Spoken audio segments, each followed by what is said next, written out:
Did you make this? I did. Cut it out myself. Paste glue? What? Elmer's? I have to say, scissors. Scissors. There we go. My friend Amy's got one too. All right, Amy.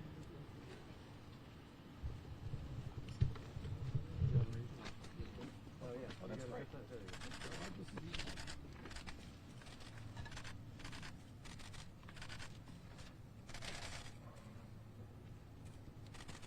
Awesome. Awesome.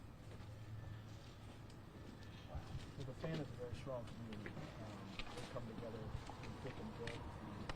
I know we're going to stick together in the obviously, we can't do it all by ourselves. I know this has been on your list of priorities as well. And so, not just here in Richmond, but throughout the Commonwealth. And so, this is 110 years old. It's an old school. And so, there are a number of schools like this throughout the Commonwealth. For this to happen to us, it just brings this to the attention. Now, what's the plan? What's the plan for the kids? I know they're virtual for a bit, and then what are we doing next? So we have an elementary school that we use storage right now. We're going to try to get it ready for students as quickly as possible, get them into that space.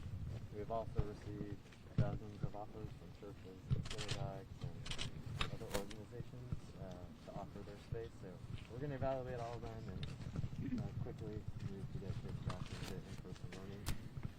That's what teachers want, it's what the kids want, it's what families want, so we're going to do that as fast as we can.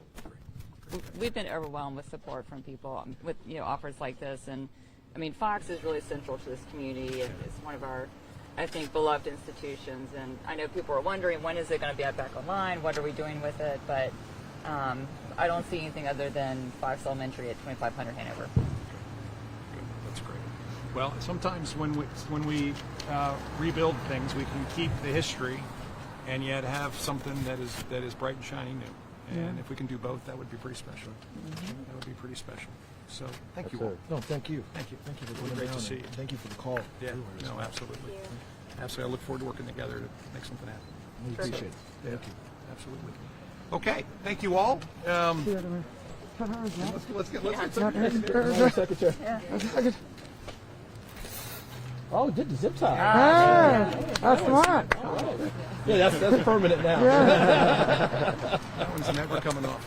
Does anybody have any questions, real quick, while we've got folks? We'd be happy to answer them. Governing us, just news of the day. When do you plan to amend the mask mandate bill and send it back to the General Assembly in order to make it go into effect immediately? Yeah, so we'll work on that this evening and tomorrow morning, and send it back to the General Assembly tomorrow morning with an emergency clause, and then the House and the Senate have to do their thing, and then send it back to me. And so I'm hoping we can get that done this week. Final follow-up. Some parents of immunocompromised children, that they are kind of fearful that this bill goes into effect. What message do you have for them? Yeah, what I encourage everyone to do is if you would like to wear a mask, please wear one. And in fact, I think that there's masks available, and if there's not, then we're more than happy to help. And I think this is a moment for parents to make the best decision for each one of their children. And I think it's been a bipartisan approach, which has been really encouraging to watch our General Assembly come together in a bipartisan way and provide parents the ability to make the best decision for their own child. And if the best decision is to wear a mask, I strongly encourage folks to do so. And if parents decide the best decision is not to wear a mask, then they'll have the ability to make that decision as well. Folks, we have time for one more question. Talk about support for Youngkin, real quick. We're getting rid of a school. There's a number of bipartisan bills and increased funding sources. Yes. Including one. So there's a 3% of state surplus dollars for funds for construction. Would you support that bill and these other bills part of this commitment? Well, so I do believe we'll have the largest education budget in the history of Virginia come to my desk. The General Assembly is working through a lot of various elements of that, raising teacher pay, making sure that we're funding programs for students with special needs, and particularly Virginia's kids who have disabilities. There's a lot of different discussions around what we're going to do in order to help provide creative funding for schools and there's a lot of money that is both locally available and available at the state. We've also got ARPA funds, and there's money that's available through other federal programs. And so I've encouraged them to put their best thinking on the table, and then let's have a discussion about it. And so that's what I expect to happen. One of the amazing things about Virginia's General Assembly is that it is a General Assembly that has been built on solving problems. And an individual issue, like what are we doing around education funding or particular aspects, is something that people are starting to work together on a bipartisan basis. And so I look forward to engaging in it. Right now, it will be a crossover later this week where the bills actually cross over to the other side, and then that's when some really good discussions hopefully will happen. So thank you. Thank you all. Thank you all very much. And again, thanks for everybody's support for the families, particularly, and the teachers and the administration here at William Fox. And I know that at the end of the day, there'll be a really good outcome here. So, Mr. Mayor, thank you. Thank you, Governor. Really appreciate Thank you so much. Yeah, Appreciate it. absolutely. Thank Thank you all. Thank you, Governor. Thank you, Mayor. Thank you. Thank you. How's everything else? It's wonderful to be here. If we can.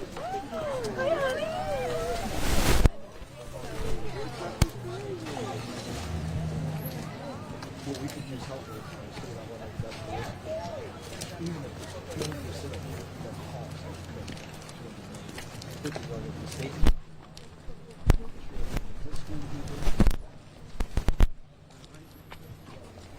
Just sort of a fair.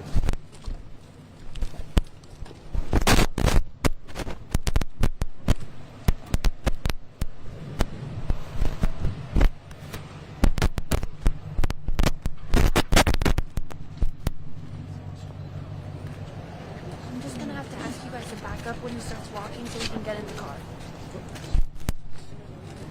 Yeah, take it. We've got it.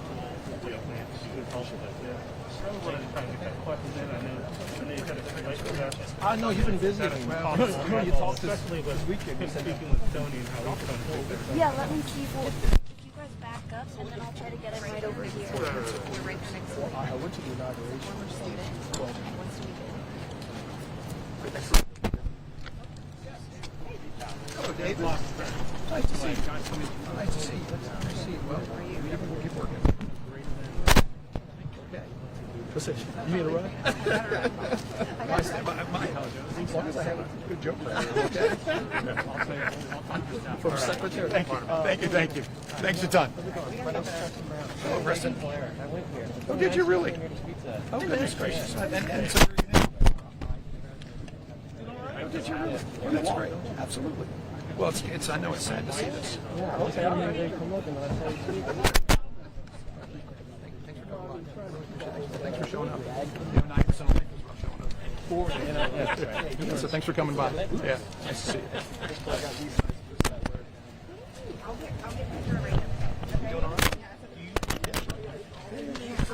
Yeah, that's great. He'll answer your question. That's great. And I'll just make this a loaded one, and that way you can just give me your whole scale. Okay. Real quick. So, That's great. obviously you're here in front of Fox Elementary. Now the thing's burned down. We know that you're planning to give a lot of money or try to invest a lot of money in charter schools. But when public schools need it, especially ones like this, how do you plan to help this community kind of restore their school and get these kids back in the classroom here? Yeah, well, first of all, when I had a chance to speak with Mayor Stoney and the superintendent on Saturday morning, the first big issue at hand was what are we going to do immediately to make sure that the students here have a place to go to school together. And so I've been really impressed with how quickly they've moved. And I know that the families particularly and the teachers want to get everybody back in school. This is a big challenge, and so it's going to require coming together with lots of folks, the resources that the city will have, and I know the General Assembly is going to be reviewing things, and we're working through what I believe will be the largest education bill in the history of Virginia that will get passed into my desk. And that will include all kinds of aspects of raising teacher pay and funding specific programs. And we are very strongly encouraging funding lab schools, which are public schools in the public school system, partnering with universities and colleges to come up with innovative curriculum so that Virginia's kids will be career ready and college ready. And so those lab schools will be part of the public school system. And part of that is to find facilities for them as well. And so there's a lot of work to do on on K through 12 education. We can do it in partnership with higher education. We can do it in partnership with parents and teachers and school boards and students. And so this is going to be a really important period for us to recognize that K through 12 education needs a lot of work. And here's our chance to do it because we've got some good bipartisan efforts to do so. Okay, thank Yeah. you. I really am trying to Thank keep you. them on time. Thank you, guys thank you. wouldn't mind. Thank you. Thanks a bunch. All righty, everybody take care. Thank you.